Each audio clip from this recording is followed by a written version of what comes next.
सो बच्चों, welcome back. तो हमने अब तक बच्चों फॉर्मेट और ड्यू डेट्स पढ़ लिए हैं और मेरे ख्याल से आपको अभी कोई डाउट नहीं है फॉर्मेट और ड्यू डेट्स के सम्स में। आई hope it is very very clear. Concept आपका एकदम अच्छी तरह से क्लियर हो चुका है उसके लिए। Now will straight away move to the next part of this chapter which is very very important. 10 marks का क्वेश्चन सम आएगा, बट वो सम आने के लिए आपको जर्नल एंट्रीज आना चाहिए। हाँ, तो जर्नल एंट्रीज आने के लिए आपको जिस तरह से मैं बताऊंगा उसी तरह से आपको सब चीज़ करनी है जितना मैं बता रहा हूँ। और ये जर्नल एंट्री जैसे मैं फॉर्मेट में लिखा रहा हूँ यहाँ पे, वैसे ही आप अपने नोटबुक में कॉपी करेंगे और लर्न करेंगे। हाँ, ठीक है। तो I am going to be teaching you journal entries. Basically मैंने आपको बताया था इस चैप्टर में आपके पास किसके किसके बुक्स में एंट्रीज करनी होगी, मैंने आपको बता दिया था। We have to do entries in the books of 2 parties. 2 लोगों के बुक्स में एंट्री करनी होगी और मैं जिस तरीके से आपको लिखाऊंगा आपको भी उसी तरीके से लिखना है एंट्रीज, और याद करना है, और कॉन्सेप्चुअल वे में आपको ध्यान में रखना है। ठीक है। So let's start it straight away. So कौन से पार्टीज है सर बिल्स ऑफ एक्सचेंज के लिए? There are totally 3 parties to bills of exchange. Total 3 parties है बिल्स ऑफ एक्सचेंज के लिए। तो सबसे पहला सर ड्रॉवर, मैंने बताया था आपको, drawer is person who makes the bills of exchange. Drawee is the person who accept the bills of exchange. And payee जिसको पैसा मिलने वाला होता है। ज़्यादातर केस में ड्रॉवर होता है और कभी कभी थर्ड पर्सन भी होता है। तो ड्रॉवर, ड्रॉवी, पे, 3 पार्टी होती है। ठीक है। तो I am going to teach you today journal entries इस चैप्टर का। और आई बिलीव मी, अगर आपको ये एंट्रीज आ जाती है तो आपको 110% ये चैप्टर पूरा आ जाएगा। ठीक है। सो बेसिकली मैंने स्टार्ट जब किया था आपको बताया था कि 2 लोगों के बुक्स में हम लोग एंट्री करने वाले हैं, एक तो ड्रॉवर और एक ड्रॉवी। दोनों की बुक्स में एंट्रीज हम सीखने वाले हैं। ठीक है। तो और यहाँ पे कंडीशंस के एंट्री का चीज की। ठीक है। तो ड्रॉवर, ड्रॉवी और कंडीशंस। अब सबसे इंपॉर्टेंट चीज बच्चे लोग इसमें क्या है कि सीक्वेंस कैसा होने वाला है, एंट्रीज का क्या होने वाला है, क्या नहीं होने वाला, सब कुछ हम थोड़ा थोड़ा करके पढ़ेंगे। आज हम लोग कुछ एंट्रीज पढ़ेंगे, कल हम लोग कुछ एंट्रीज पढ़ेंगे। इस तरह से स्लोली एंट्रीज पढ़ेंगे और I will make you sure कि लेक्चर एंड होते होते आपको एंट्रीज याद हो जाएगी। ठीक है। और इजीली अंडरस्टैंड हो जाएगी। ठीक है। अब सबसे इंपॉर्टेंट आपको रूल पता होगा जर्नल एंट्रीज बनाने का। अगर आपने 11th में नहीं किया तो देखिए रूल क्या है। एसेट और एक्सपेंस अगर बढ़ता है तो डेबिट करने का, और घटता है तो क्रेडिट करने का। ये आपका रूल है, नॉर्मल रूल, मॉडर्न रूल जिसको बोलते हैं। फिर दूसरा है इनकम एंड प्रॉफिट या गेन्स। इनकम, प्रॉफिट, गेन्स अगर बढ़ेगा तो क्रेडिट करने का और घटेगा तो डेबिट करने का। ये आपका रूल है, नॉर्मल एंट्रीज का रूल जिसको बोलते हैं। ठीक है। अब सबसे इंपॉर्टेंट चीज क्या होती है सर कि ये जो बिल्स ऑफ एक्सचेंज का फंडा है वो स्टार्ट कहाँ से हो रहा है सर? बिल्स ऑफ एक्सचेंज का जो फंडा है वो स्टार्ट कहाँ से हो रहा है? स्टार्ट कहाँ से हो रहा है इसका मतलब क्या कि ये एक्चुअली में हो किधर से स्टार्ट रहा है? हाँ, स्टार्ट किधर से हो रहा है? तो स्टार्ट यहाँ से होता है कि सर गुड्स उधारी में बेचे या खरीदे जाते हैं। ठीक है। बेसिकली ये कौन है सर? ही इज सेलर, ये सेलर है। और ये कौन है सर? बायर है, मैंने आपको बताया था। ठीक है। इसका एक और नाम है क्रेडिटर और इसका डेटर, तो मैंने आपको बताया था। ठीक है। तो ये ध्यान दीजिए आप, बहुत ज़्यादा ज़रूरी है। तो सबसे पहली बात सर, स्टार्ट कहाँ से होता है? स्टार्ट यहाँ से होता है कि चीज़ें एकदम सिंपल होती हैं कि बिल बनेगा कब? जब गुड्स बेचेंगे क्रेडिट पे। तो सबसे पहला फर्स्ट एंट्री जो आपकी हमेशा स्टार्ट होगी तो it will be when goods sold on credit, यानी उधारी पे गुड्स बेचेंगे तो सम शुरू होता है। ठीक है। तो सबसे पहला जो बेस है इस सम का, वो पहली एंट्री जो होगी हमेशा it will be goods sold on credit. Goods अगर क्रेडिट पे बेचा तो एंट्री क्या बनेगी सर, वो हम सीखेंगे अभी. So what will be the entry for goods sold on credit? तो basically the entry is normally अगर हम किसी को गुड्स बेचते हैं उधारी पे, तो 11 में हमने सीखा था सर, सामने वाले को बेचा उधारी में, वो हमारा डेटर बना, डेटर बढ़ेगा, डेटर एसेट है, एसेट बढ़ेगा तो डेबिट होगा, और सेल्स हमारा हो रहा है तो सेल्स इनकम है, इनकम बढ़ेगा तो क्रेडिट होगा. मतलब नॉर्मली एंट्री 11th के हिसाब से हमने पढ़ा था debtor account debit to sales account, ये एंट्री है हमारा 11th के हिसाब से. पर now we are not going to use the word debtor. Debtor का दूसरा नाम क्या है sir? Drawee. So the entry now will be drawee account debit to sales. Entry will be drawee account debit to sales. अगर हमने goods उधारी में बेचा तो एंट्री आप क्या बोलोगे? Drawee account debit to sales. Then the second entry, इधर ड्रॉवी के बुक्स में इसका ये खरीदेगा, खरीदेगा तो हम क्या बोलते हैं सर? उधारी में अगर खरीदेगा तो परचेज एक्सपेंस से बढ़ेगा डेबिट, परचेज अकाउंट डेबिट. और वहां पे हम लोग बोलते थे सर क्रेडिटर 11th में, पर अभी क्रेडिटर की जगह क्या नाम यूज करेंगे? ड्रॉवर. तो entry will be purchase account debit to drawer account. This is the first entry. एकदम सिंपल है, कुछ नहीं है. पहला एंट्री क्या है sir? Goods sold on credit, drawee to sale, purchase to drawer. ऐसा याद रखने, गाना गाने का, drawee to sale, purchase to drawer, ऐसा करके याद रखने का. एकदम सिंपल है, कुछ नहीं है. उसके हिसाब से भी जाओगे तो वह भी होने वाला है. परचेज एक्सपेंस से बढ़ेगा डेबिट, एक्सपेंस बढ़ रहा है डेबिट, और ड्रॉवर कौन है? क्रेडिटर. क्रेडिटर भी बढ़ रहा है, क्रेडिटर मतलब लायबिलिटी, यहाँ पे लायबिलिटी भी आएगा, लायबिलिटी बढ़ेगा तो क्रेडिट. सिंपल है. सो फर्स्ट एंट्री एकदम सिंपल हो गई sir. Entry is drawee to sales, purchase to drawer. बोलो फटाफट मेरे साथ में बोलो, drawee to sales, purchase to drawer. बराबर है, ध्यान रहेगा सबको. एकदम सिंपल है, कोई इसमें टफ नहीं है, कुछ भी हार्ड नहीं है, एकदम सिंपल जा रहे हैं हम लोग. तो entry is drawee to sale, purchase to drawer. ये ध्यान रखना है. एंट्री अगर आप ध्यान रखोगे तो एकदम सिंपल हो जाएगा, आपको कोई दिक्कत आएगी नहीं, बिल्कुल भी दिक्कत नहीं आएगी. ठीक है.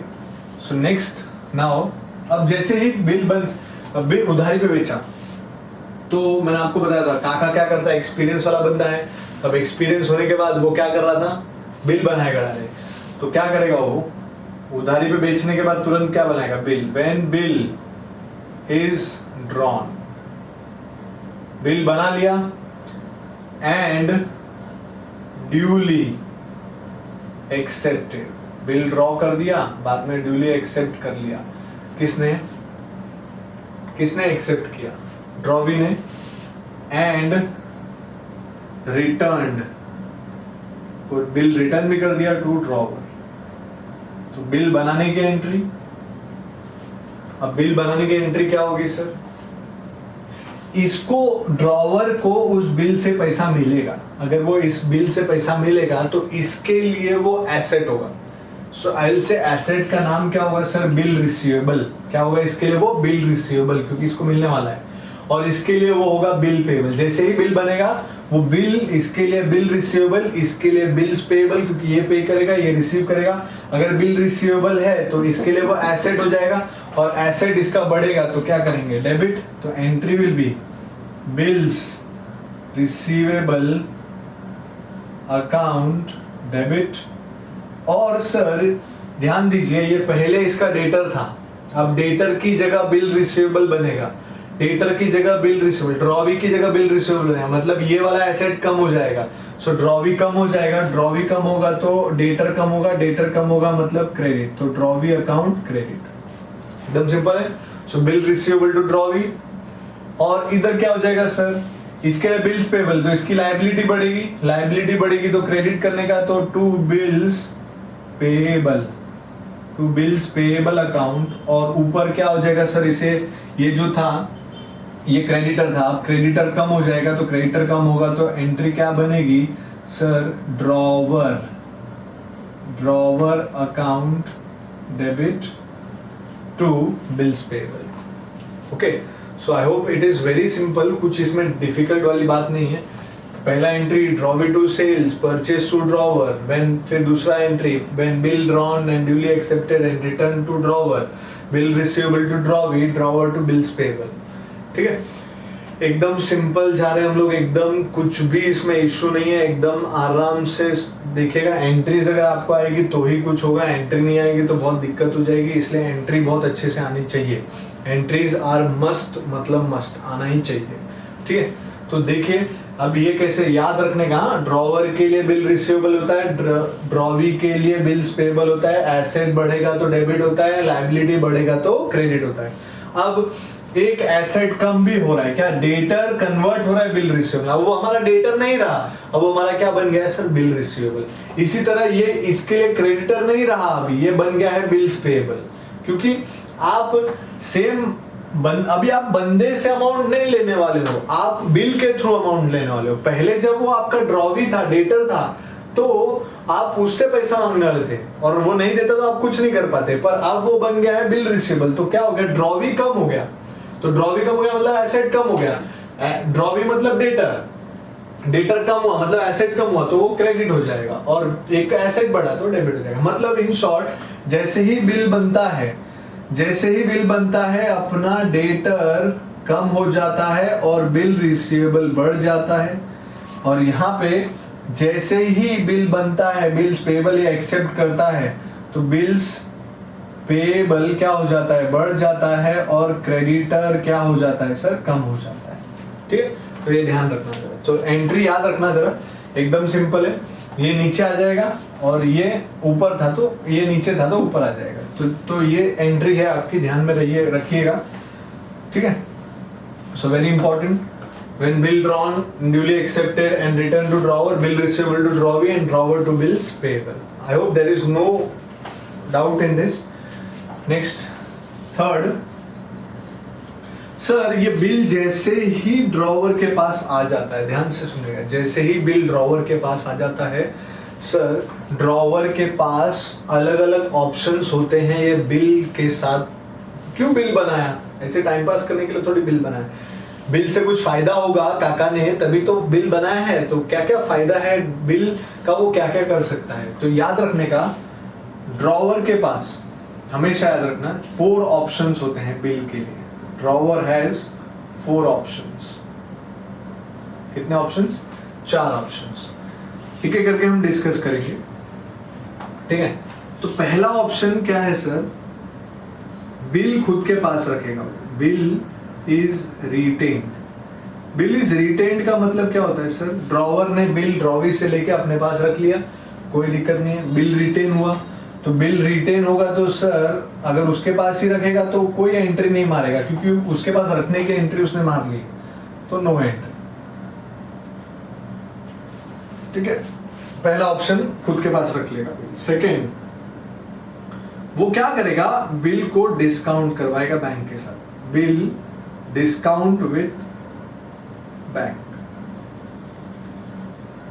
इसका मतलब क्या होता है sir, bill discount with bank का मतलब क्या होता है, सिंपल सी बात है, देखो बच्चों, बिल डिस्काउंट विद बैंक का मतलब, ये बिल रिसीवेबल के लिए अपने पास एक ऑप्शन था कि जैसे ही ड्रॉवर के पास बिल, ड्रॉवी के पास, ड्रॉवी ड्रॉवर को बिल देगा, तो ड्रॉवर क्या कर सकता है, वो बिल लेके बैंक के पास जा सकता है, बैंक के पास रख देगा बिल और तुरंत पैसे ले लेगा, और कुछ बैंक उसके लिए चार्ज काटेगी बट बैंक उसको तुरंत पैसा देगी, ठीक है। तो इसको बोलते हैं discounting of bill.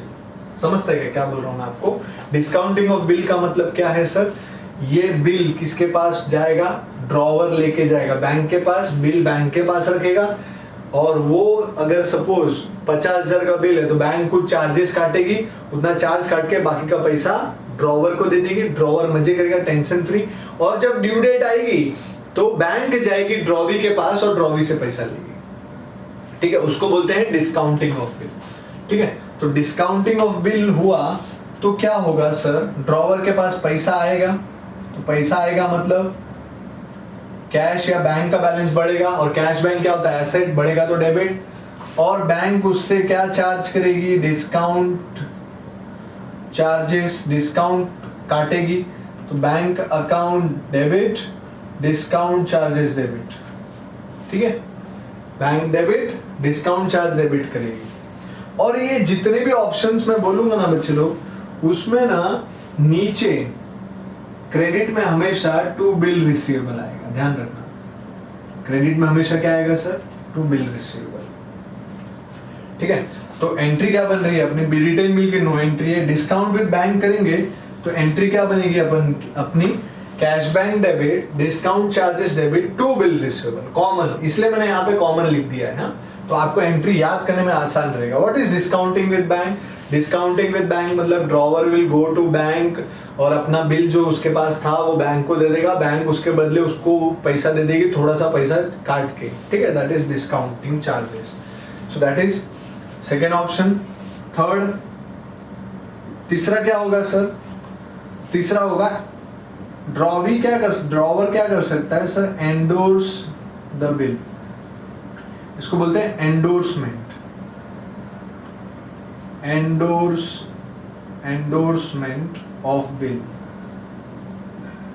Discount with bank, bill retain करेगा, डिस्काउंट करवाएगा, एंडोर्स करेगा। एंडोर्स करने का मतलब क्या होता है, मैंने उस दिन भी बताया था आपको कि अगर इसको किसी और को पैसा देना है तो ये डायरेक्टली ड्रॉवी को बोलेगा कि डायरेक्ट तू उसको दे दे, तो उसको बोलते हैं एंडोर्स करना। तो एंडोर्स करेंगे तो क्या एंट्री होगी sir, endorsee account debit to bill receivable. और उसके बाद फोर्थ ऑप्शन एक और है, send the bill to bank for collection. यानी इसके बाद बहुत सारे बिल आते हैं तो बिल को क्या करेगा, वो बैंक के पास भेजेगा, पर खाली क्या बोलेगा बैंक को कि ड्यू डेट आएगी तो कलेक्ट करके मेरे अकाउंट में डाल देना पैसा। ठीक है, तो इसमें पैसा अभी नहीं मिलने वाला है, पैसा ड्यू डेट पे ही मिलेगा, पर ये काम कौन करके देगा, आपको बैंक करेगा। क्योंकि आपके पास अगर हजारों बिल पड़े रहेंगे, हजारों लोगों से बिल बनवाए आपने और बिल आपके पास पड़े हुए, तो आप ये रिस्क नहीं ले सकते कि अगर आप ड्यू डेट भूल गए तो ड्रॉवी बाद में पैसा नहीं भी दे सकता। इसलिए आप बैंक को ये काम दे देते हो कि बिल सेंड कर देने का, बैंक फॉर कलेक्शन। नाम से देखिए, bill is send to bank for collection, मतलब बैंक के पास रख देंगे हम बिल और ड्यू डेट आएगी तो वो काम हमारे लिए बैंक करके देगी कि ड्यू डेट पे जाके ड्रॉवी से पैसा लेके आएगी और हमारे अकाउंट में डाल देगी। तो इसमें एंट्री क्या बनेगी, bank bill sent to bank for collection account debit to bill receivable. मतलब देखिए एकदम सिंपल तरीके से मैंने एंट्रीज रखा है यहाँ पे। अगर बिल रिटेन किया है तो कोई एंट्री नहीं सर, डिस्काउंट करवाया है बैंक के साथ तो cash bank debit, discount debit to bill receivable. ऐसा क्यों होता है वो भी बताया मैंने। एंडोर्स किया तो नाम देखिए, एंडोर्स किया तो endorse to bill receivable, send to bill bank for collection तो bill send to bank for collection to bill, मतलब ये याद रखोगे तो आपको ये एंट्री याद हो जाएगी। और ये सारे के सारे ऑप्शंस किसके पास है सर, ड्रॉवर के पास, ड्रॉवी के पास नहीं है, इसीलिए इसके बुक्स में इसकी नो एंट्री, ध्यान रखिएगा। मतलब ये सब ऑप्शंस की no entry in the books of draw. ठीक है, तो आई होप आपको ये चीज एकदम क्लियर है, कोई दिक्कत नहीं है, एकदम सिंपल चीज है, कोई प्रॉब्लम नहीं है इसमें। अगर आपको इश्यू आता है तो आप मुझे पूछ सकते हैं। बाकी आपको इतनी एंट्रीज आज के दिन में याद करनी है और एकदम अच्छी तरह से, बहुत ही अच्छी तरह से आपको ये लर्न करनी है। कितने एंट्रीज हो गए, 1 2 3 4 और 5 6 7 एंट्रीज मैंने आपको आज सिखाई है। 7 एंट्रीज आज मैंने सिखाई है। आपका इतना ही काम है कि आप आज इतनी एंट्रीज करके दे दें मुझे। ठीक है, तो अगर आप इतनी एंट्रीज मुझे करके देंगे तो आप और आगे अच्छे से, हम और अच्छे से पढ़ सकते हैं। ठीक है, कोई डाउट नहीं होना चाहिए। अगर कोई डाउट है तो मुझे पूछिए, मैं अगले लेक्चर में फिर से आपको एक्सप्लेन करूंगा। अभी फिलहाल आपके पास पहली एंट्री क्या है, गुड्स बेचने की, drawee to sale, purchase to drawer, then bill drawn and duly accepted, bill receivable to drawee, drawer to bills payable. Entry जैसी है वैसी याद कर लेना, कोई दिक्कत नहीं आएगी। 4 ऑप्शंस है, ड्रॉवर के पास बिल रिटेन करना, उसकी नो एंट्री। बाकी कोई भी ऑप्शन आया नीचे टू बिल रिसीवेबल, बाकी कोई भी ऑप्शन आया नीचे बिल रिसीवेबल। पहला ऑप्शन बैंक के पास जाके डिस्काउंट करवाएगा ड्रॉवर, मतलब बिल लेके जाएगा बैंक के पास बिल रखेगा और पैसा ले लेगा और कुछ बैंक चार्जेस काट लेगी। तो पैसा आएगा ड्रॉवर के पास, तो पैसा आएगा तो cash bank debit, discount charges account debit और टू बिल रिसीवेबल। दूसरा एंडोर्स करेगा। एंडोर्स करना मतलब किसी थर्ड पार्टी को उसको पे करना था तो बिल डायरेक्ट उसको दे देगा वो। ठीक है, जैसे मैंने आपको उस दिन सिखाया था, मिस्टर ए ड्रॉवर है, मिस्टर बी ड्रॉवी है, ठीक है, इसने बिल बनाया इसके ऊपर, ठीक है। अब कौन किसको पैसा देगा, मिस्टर बी देने वाला है किसको, मिस्टर ए को, पर मिस्टर सी भी एक बंदा है जो मिस्टर ए पे करने वाला है मिस्टर सी को, मतलब mister A has to pay to mister C and mister B has to pay to mister A. तो इसने मिस्टर बी से जो बिल बनवा के रखा है मिस्टर ए डायरेक्टली इसको दे देगा, तो इसको हम लोग एंडोर्सी बोलेंगे। इसको क्या बोलेंगे, इसको बोला होल्डर इन ड्यू कोर्स भी, इसको एंडोर्सी भी बोलेंगे। तो I hope this is endorsee, और एंडोर्सी है तो इसको एंडोर्स कर दिया बिल, मतलब मिस्टर ए ने जो बिल इससे एक्सेप्ट करवाया था इसके पास रखा था, अब मिस्टर ए ने बिल किसको दे दिया, मिस्टर सी, तो इसको बोलते हैं एंडोर्समेंट ऑफ बिल। और एंडोर्समेंट ऑफ बिल में क्या होगा, एंडोर्सी का नाम आ जाएगा और टू बिल रिसीवेबल, तो endorsee to bill receivable. Then bill is sent to bank for collection, तो bill sent to bank for collection अगर हुआ तो bill sent to bank for collection to bill receivable। तो एकदम सिंपल चीज है, एक बार बिना देखे हम लोग बोलते हैं, और आप भी बिना देखे लिख देंगे आज के आज ही, तो आपको इजी हो जाएगा। धीरे धीरे हम एंट्रीज करेंगे because there are many entries, 20 to 30 entries जो आपको करनी है, और एक बार आपको एंट्रीज आ गई तो एकदम सिंपल है, फिर 2 मिनट के अंदर आप 2.5 मिनट के अंदर ये पूरी एंट्रीज बोल सकते हो, ये नहीं पूरी जितनी भी एंट्रीज है वो। चलो एक बार बोलते हैं आंख बंद करके फटाफट। पहला, when goods sold on credit, drawee to sale, purchase to drawer। Second, bill drawn and duly accepted, इसके लिए bill receivable, एसेट बढ़ेगा, bill receivable to drawee, उधर drawer to bills payable। 4 options किसके पास है, ड्रॉवर के पास। तो पहला ऑप्शन रिटेन करने का, नो एंट्री, और कोई भी ऑप्शन आए नीचे क्या आएगा, टू बिल रिसीवेबल पहला option. Discount with bank, bank के पास जाएगा, बिल रखेगा, पैसा आएगा, डिस्काउंट कटेगा, तो cash bank account debit, discount account debit, to bill receivable. Then bill endorse किया तो endorsee to bill receivable, and bill send to bank for collection किया तो bill send to bank for collection to bill receivable. मतलब ये याद रखा आपने तो आपको आसान होगा, एकदम सिंपल होगा। और इसके पास बिल नहीं रहता है, इसके पास कोई भी ऑप्शन नहीं है। तो I hope this is very clear to you all, कोई इसमें दिक्कत नहीं आ रही है आपको, और अगर इसमें कोई दिक्कत है तो आप मुझे पूछिए, मैं आपको एक्सप्लेन करूंगा। बट ये आपको इस तरह से एंट्रीज सीखनी है, और जितनी भी एंट्रीज है वो आपको अच्छी तरह से आनी चाहिए, ठीक है। अब इसके आगे ज्यादा मत सोचिए आगे क्या होगा, आगे क्या होगा, नेक्स्ट लेक्चर में मैं आपको बताऊंगा आगे क्या करना है, कैसे करना है। बट अभी फिलहाल ये लेक्चर देखने के बाद आपको इतनी एंट्रीज बाय हार्ट होनी चाहिए 110%, और ये एंट्रीज ये रूल से ही बनी है, तो कोई दिक्कत नहीं है। मैंने रूल भी एक्सप्लेन किया है, कहीं कहीं पे सब जगह एक्सप्लेन नहीं कर पाऊंगा क्योंकि हमारे पास कम टाइम है, इसीलिए। बट ये एंट्रीज इस तरीके से याद रखनी है आपको, एकदम सिंपल तरीके से मैंने बना के दिया है आपको कि कोई भी ऑप्शन आए नीचे टू बिल रिसीवेबल आएगा, बाकी एकदम सिंपल है। इसी तरह मैं आपके लिए एंट्रीज एकदम इजी वे में बना के दूंगा, तो आपको इजीली लर्न होगा। तो आप इसको लर्न कीजिए, लिखिए बिना देखे, and you will get the confidence, और फिर धीरे धीरे हम आगे बढ़ेंगे, ठीक है बच्चों। Thank you.